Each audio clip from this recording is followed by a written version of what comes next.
Welcome to Mahalakshmi saris. ఈరోజు నేను మీకు చూపిస్తున్న స్పెషల్ ఐటమ్ వచ్చేసి ఖాదీ లెనిన్ ఐటమ్ అండి. దీని స్పెషాలిటీ ఏంటంటే ఈ ఐటమ్ వచ్చేసి బాగా లైట్ వెయిట్లో వస్తుందండి. మనకి చాలా బాగుంది. సమ్మర్ స్పెషల్ ఐటమ్ అనమాట. నేను ఫ్యాబ్రిక్ చూపిస్తా చూడండి. చూసారు కదా, ఇట్లా షేడెడ్ ఐటంలో బాక్స్ ప్యాటర్న్లో ఇట్లా ఫ్లవర్ డిజైన్ వచ్చి చాలా హైలైట్ ఉందండి. ఇది వచ్చేసి పళ్ళు పార్ట్. పళ్ళుకి ఇలా టాజల్స్ ఇచ్చేసారు. అండ్ బ్లౌజ్ వచ్చేసి ఇలా వస్తుందండి, డబుల్ కలర్తో బాక్సెస్ డిజైన్ ప్యాటర్న్ అనమాట. చాలా బాగుంది కదా.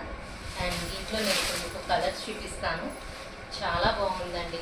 సమ్మర్లో కాటన్ శారీస్ కట్టలేని వారి కోసం ఈ khadi Lenin item super fabric అని చెప్పాలండి. మెయిన్లీ అసలు లెనిన్ అంటే అందరూ బరువు అనుకుంటారు. అసలు ఈ ఐటమ్ వచ్చేసి అసలు 0 వెయిట్ అండి. చాలా బాగుంది, వెయిట్లెస్ ఐటమ్ అనమాట. సో సమ్మర్కి ఈ ఐటమ్తో రెడీ అయిపోదామా ఫ్రెండ్స్. బాయ్.